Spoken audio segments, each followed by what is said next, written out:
Several regional issues with international implications on the agenda at the ASEAN meeting in Singapore. Helping offer some insight is Fred Teng. He's president of the America-China Public Affairs Institute. We got a lot to get to, but Fred, let's start there. China and ASEAN reaching a draft deal on this South China Sea Code of Conduct. This has been a long time in the making. Yes, this has been a long time making, but then hopefully they're coming to a finalizing of this document, and hopefully they can sign it in October. Let's talk a little bit about trade, because that was obviously on the agenda. The U.S. now promoting investments in the Indo-Pacific region in an attempt to counter the Belt and Road initiative. This is, of course, part of Secretary of State Mike Pompeo's trip. How do you gauge that? I think that, the Asia region really needed more investment to help its economic growth. And that's what the Belt and Road was designed for, because you cannot be a rich country with poor neighbors, because that kind of imbalance is just going to create instability. In terms of the United States, Indo-Pacific, I don't know whether it will be exactly the same or countering the Belt and Road Initiative, but certainly I think initiative like this is welcome. A lot of the U.S. companies, whether they like it or not, it's already involved in the Belt and Road Initiative, such as GE's turbines for power plants and Caterpillar's bulldozers for a lot of the constructions. So, I think that it is good that the United States want to participate in this region. This new accord, the Regional Comprehensive Economic Partnership, or RCEP, is going to include China, but not the United States. Talk to me about the significance of this deal. Again, these are been talks for many years. At one point, China was not included in the TPP, and China was considering joining it in the subsequent rounds.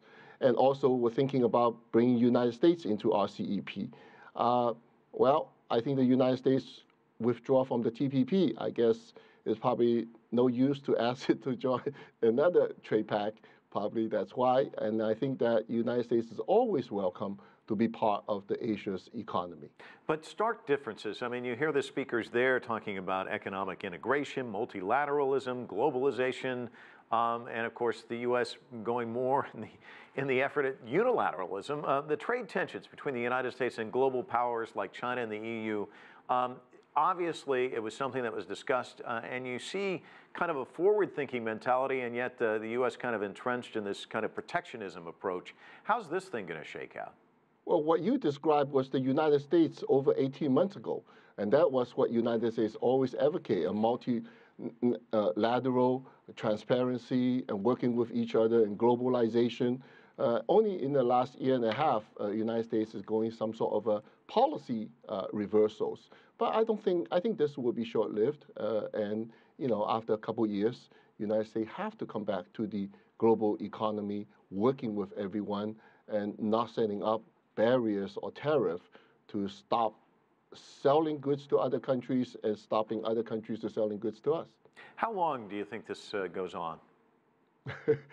I don't know. That's a $64 million question, isn't it? I don't even know what's going to happen tomorrow. But I think there are a lot of wise people there, and it's really going to hurt the United States, our consumers, and our businesses. Today, they're talking about this $200 billion tariff of 25%. Well, let's say the whole total China's export into the United States is $500 billion. If they tax it at 25%, that's a $125 billion tax to the United States citizens and its businesses. It's not a good thing. Fred, we've covered a lot of ground, but anything else happening at ASEAN that we should keep our eye on in your estimation? Well, I think that, migration is an issue, and the Rohingya issue is a tragedy, and we have to look at that because it's not just in Europe they have such migration issues. And in the long run, migration issues have to be resolved by repatriation or finding alternative space and places for the people to stay with secure and safe places with jobs and so forth. Fred Teng joining us from New York. Thanks so much for your analysis.